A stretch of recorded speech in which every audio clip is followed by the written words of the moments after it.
বিদেশে যাওয়ার তীব্র নেশা, ভালো উপার্জনের তাগিদ আর সামান্যতম যাচাই বাছাই না করেই বিপদের মুখে পা বাড়ানো, এই চরম অসচেতনতাই আজ কাল হয়ে দাঁড়িয়েছে দেশের বহু তরুণদের জীবনে। রাশিয়ার সুরক্ষিত কোম্পানির কাজ, চোখ ধাঁধানো বেতন কিংবা ইউরোপ যাওয়ার রঙিন প্রলোভন দেখিয়ে তাদের উড়িয়ে নেওয়া হচ্ছে হাজার হাজার মাইল দূরে। কিন্তু গন্তব্যে পৌঁছানোর পরেই উন্মোচিত হচ্ছে বিভীষিকাময় সত্য।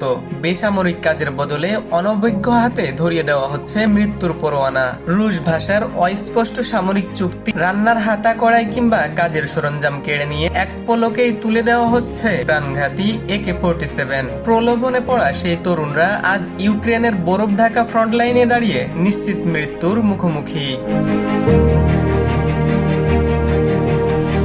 তবে এই ভয়ঙ্কর ট্র্যাজেডির অন্য পিঠও কম মারাত্মক নয়। চাকরির প্রতারণায় পড়া ভুক্তভোগীদের পাশাপাশি এক শ্রেণীর তরুণ এখন অতিরিক্ত অর্থ ও দ্রুত স্থায়ী বসবাসের লোভে স্বেচ্ছায় জড়িয়ে পড়ছে এই প্রাণঘাতী যুদ্ধে। দালালদের ফাঁদে পড়ে বা যাচাই বাছাই ছাড়া সিদ্ধান্ত নিয়ে অনেকে মনে করছেন এটি সাধারণ কোনো সিকিউরিটি বা লজিস্টিক্সের কাজ, অথচ ফ্রন্ট লাইনে পা রাখতেই তাদের ব্যবহার করা হচ্ছে ইউক্রেনীয় ড্রোন ও বুলেটের সামনে বলির পাঠা হিসেবে। আবার অনেকে জেনে বুঝেই মোটা অঙ্কের চুক্তির লোভে রুশ বাহিনীতে নাম লেখাচ্ছেন। কিন্তু দিন শেষে রণক্ষেত্রের বাস্তবতা চরম নিষ্ঠুর। রসদ পৌঁছানো ফ্রন্টলাইনের সরাসরি লড়াই কিংবা সহযোদ্ধাদের ক্ষতবিক্ষত লাশ পোড়াতে গিয়ে হারিয়ে যাচ্ছেন চিরতরে।